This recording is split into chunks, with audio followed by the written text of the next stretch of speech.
In this part, we are going to deal with the processes of heat transfer. Now, we know that the process of heat transfer can happen either in the presence of medium or without the medium. Now, there are three broad processes of the heat transfers, like the conduction, the convection, and the radiation. So, we are going to deal with all these three topics in detail in this part.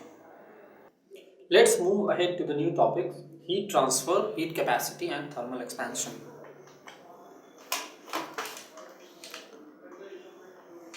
What is heat transfer? Now, as is very evident from the term, heat transfer is the phenomenon by which the heat is being transferred from one body that is at a relatively higher temperature to a body which is at a relatively lower temperature. Now, this transfer of heat that I say, this transfer of heat can take place through various methods. Like, one very common process is through conduction. Conduction.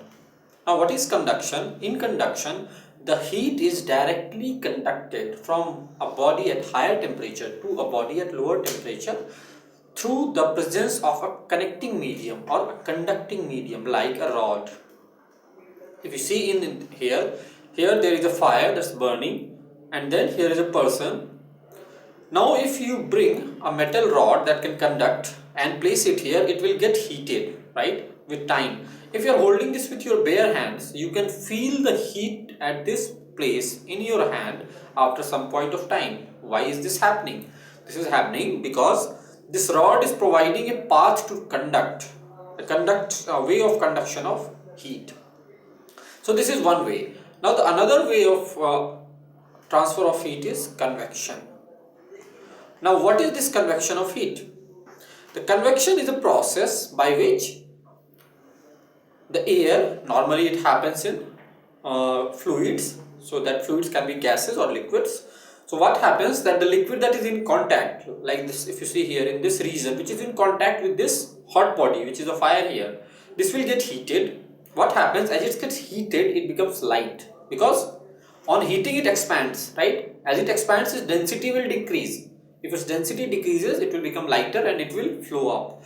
So what happens that the air that is here, it will go up, and the colder air comes down, right? That lighter air goes up and the heavier air, which is the colder one, comes down. So in this way, the heat that was here, it has been transferred upwards, and then the colder air has come down. It will again get heated, it will go up. So the heat is being transported in the upward direction. Now here, if you see, here also the medium is needed. Here also the medium is needed. In both of this process, if you see, the medium is needed. Here it's this rod, here it is this, but the process is different. If you see here, it's the conduction, the medium which is conducting it is movable. Here it's not movable. What is who is the one who is supporting the conduction here? It's actually the atoms in the rod. How is it happening? It's happening like this. So if you have a rod, you have the atoms. I draw it slightly larger atoms. What happens as you heat? Heat means it gets energy, it starts vibrating, right? What happens when it starts oscillating? It will hit the nearby atom and it will also start oscillating. This will hit the next one, and consecutively this oscillation reaches here. Now, what is this oscillation? This oscillation is higher energy. So this higher energy is actually the heat that has been transported. So that is how conduction takes place. You have seen what is convection. The last way, another way, is the radiation. Now this radiation, it does not need a medium to travel. It does not need a medium to travel. It doesn't need any medium. Even if it's a vacuum, the heat will be transferred. But that won't happen in the case of conduction and convection. If you have a vacuum, there won't be any conduction or any convection, because there is no medium. Here the medium was the atoms of the solid one, solid rod. Here it was the medium was the air. So there was a medium. If you don't have a medium, then there won't be any conduction. However, the radiation can always take place. Like, if you know that the rays from the sun, they are composed of all the wavelengths, right? From like infrared to ultraviolet. All these rays, these are the radiations. These radiations come in the medium of vacuum. If you know, in the upper atmosphere, we don't have any medium. There are no atoms or molecules. Even from there, the light is able to reach here. That's how we receive the sunlight. So if it's able to reach there, it's because the radiation don't need a medium. It can travel all the time. If a medium is present, it's fine. Even if it's not there, again it's fine. Okay. Now let's move over to the new thing, that is a heat capacity. What is heat capacity? It is the ability of the material to absorb the heat. We have discussed it partially in the beginning of our slides. This is the ability to absorb heat, and it's defined as C is dq by dt. Like if you supply an amount of heat dq and the temperature rises by dt, the heat capacity is dq by dt. Here this is the energy input, joule per mole, and this is the temperature change. Okay, so it is the energy required to produce a unit rise in temperature. That is called the heat capacity. Now this heat capacity, it is defined based on the process. Like suppose here there is some liquid, you heat it, you supply heat maybe through a burner from here or through any other method, you are supplying the heat to it. Now what you do is that you keep this open to the atmosphere. Okay, and now you are observing the process. Now you try to find out, if I supply an amount of heat dq, what is the change in temperature dt. Then from there you can find out what is the heat capacity, right? You supplied dq from here, the temperature was observed to change by dt, you got C. Now if you see in this process, it is open to the atmosphere, right? That means it is happening at a constant atmospheric pressure. Constant pressure which is equal to the atmospheric pressure, because it's all the time at the same atmospheric pressure. So if it is measured in that manner, it is called Cp. That means the heat capacity at constant pressure. What would be Cv when it is measured at constant volume? Like if you have a box, now this is filled with that liquid, completely filled, there is no spaces. Now you supply an amount of heat dq, you will observe a change in temperature dt. The specific heat will be dq by dt. Now this C and this C won't be same because the processes are different. Here what is constant is the volume of this, and in that case it is called Cv. So, and Cp is usually greater than Cv. Why is it so? It's because when you are supplying this heat at constant pressure, what happens? Some amount of heat dq will go in raising the temperature, and some amount of heat will go in expanding. This can expand, right? Just a second.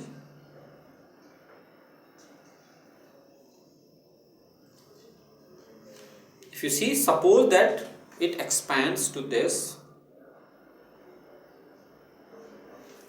Suppose it expands by this much volume. Because it is open, it can expand, it has the space.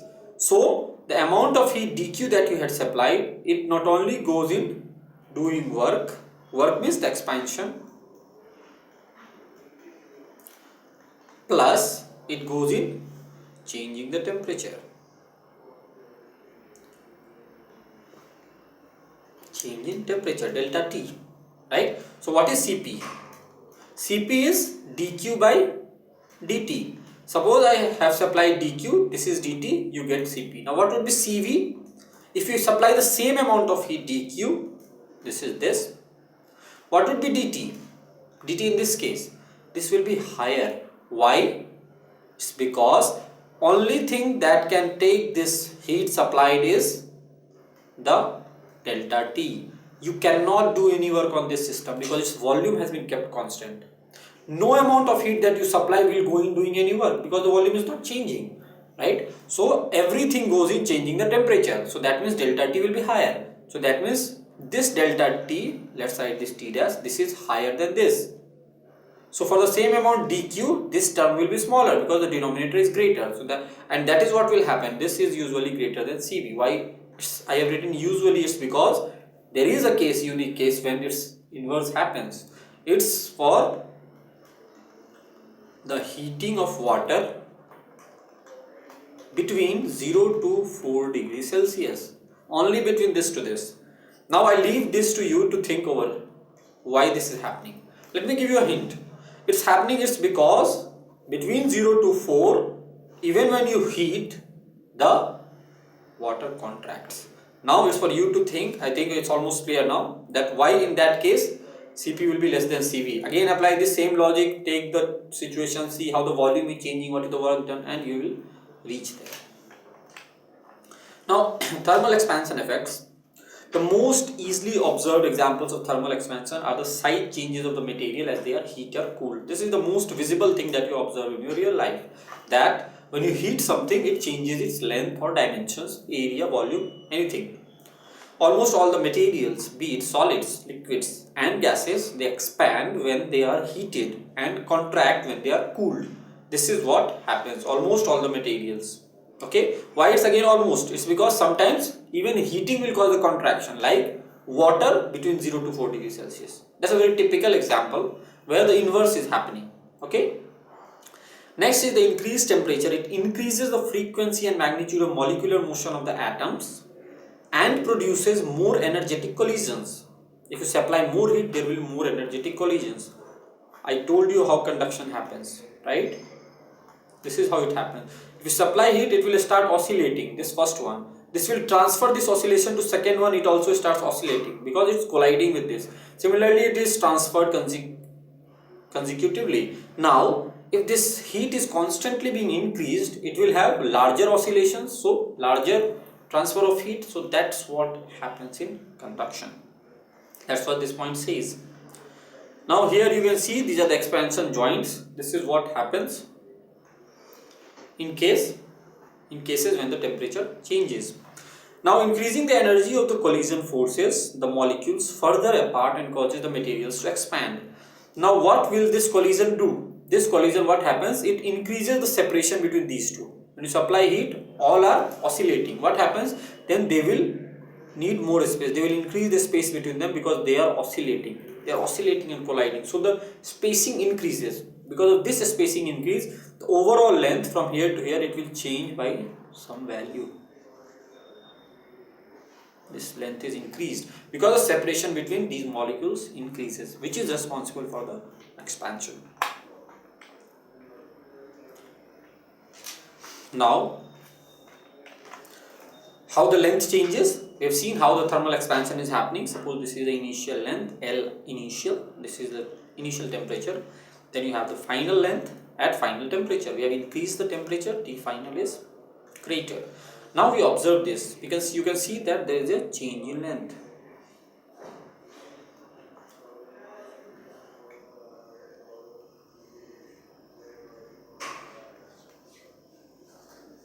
This is the change in length, that is delta L. Okay, when you change the temperature, T final to T initial, that is delta T. There is a change in length delta L. What is the relation? If you remember, that the final length L minus the initial length, that is delta L by L. This is equal to alpha delta T. This is delta T. What is this alpha? This is the linear coefficient of thermal expansion, and its unit is either per Kelvin or per degree Celsius. So this is the relation that you have. Okay, so you can write this delta L like this, L alpha delta T. Now in the terms of dl, you can also write like this, that dl by dt is L alpha, because many of the times you may have an expression in differential terms, like suppose alpha is given as a function of temperature. Suppose alpha is given kT square.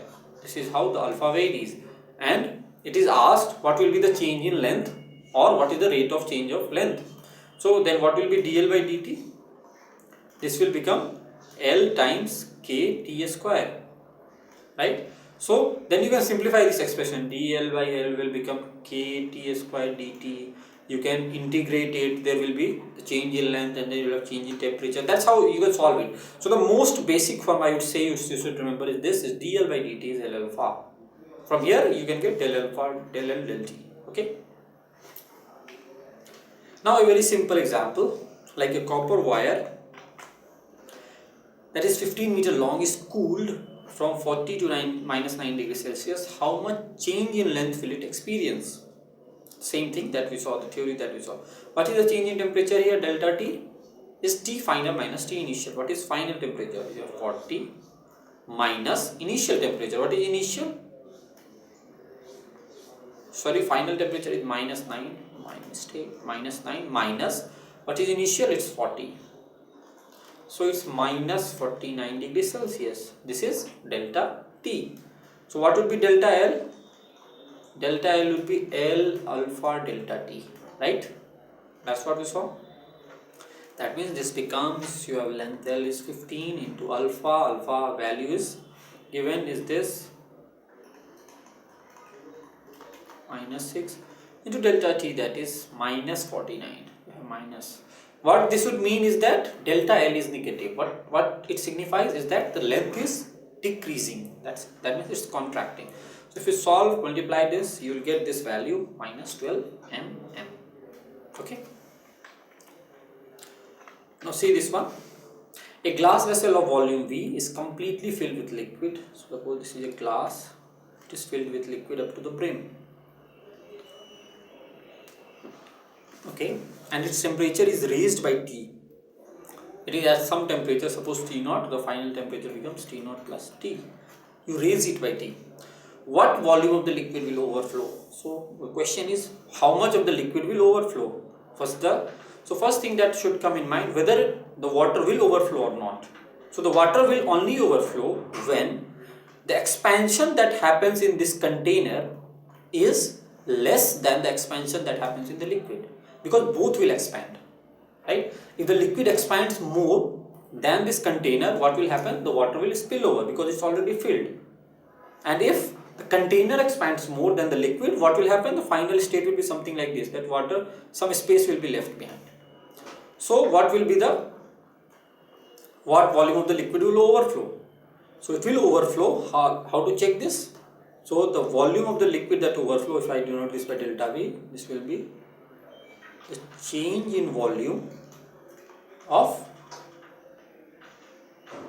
container minus change in volume of liquid. So I am finding actually how much liquid will overflow. Liquid is overflowing, so if I want positive value, what I should have is the volume of the liquid minus the volume of the container. So I am putting this minus sign here because I want a positive value, because we know it will overflow only when the water has expanded more. So what will be the change in the volume of container? Delta V. First let's write for the change in volume of the liquid. It will be, if you remember, delta V by V, it was gamma delta T, right? So what will be delta V? It will be V gamma delta T. So this is V gamma delta T is T here, right?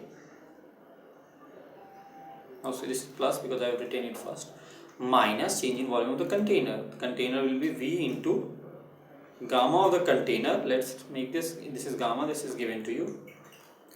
Gamma of the container volume into T. Both are changing by the same temperature. So you have volume V into T is gamma minus gamma C. Now we know that for a solid, gamma C will be equal to 3 alpha. So that means this becomes V into T gamma minus 3 alpha. This is the volume that will overflow. So in this part we have seen what are the processes of heat transfer, like the conduction, convection and the radiation, and we also saw what thermal expansion is and how it is going to affect the areal volume and the linear dimensions.